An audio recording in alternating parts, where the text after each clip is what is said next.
Terkait penangkapan DPO dalam perkara tindak pidana umum pada Kejaksaan Negeri Makassar atas nama Sugito dan Rizky Amalia.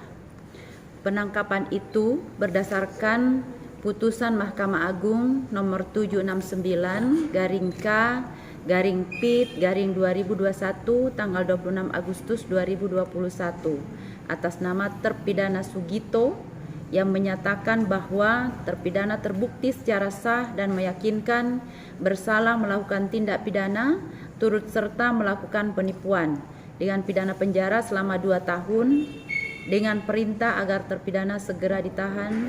Dan untuk terdakwa yang kedua, putusan Mahkamah Agung nomor 795/K/PIT/2021 tanggal 23 Agustus 2021 atas nama Rizky Amalia yang menyatakan terpidana terbukti secara sah dan meyakinkan bersalah melakukan tindak pidana turut serta melakukan penipuan dengan pidana penjara selama 2 tahun dengan perintah agar terpidana segera ditahan. Untuk pelaksanaan putusan itu, maka dilaksanakan penangkapan atas Sugito dan Rizky Amalia pada hari Rabu tanggal 25 Januari 2023 pukul 13.45 WITA bertempat di Dusun Tampun, Desa Pandung Batu, Kecamatan Baraka, Kabupaten Nrekang.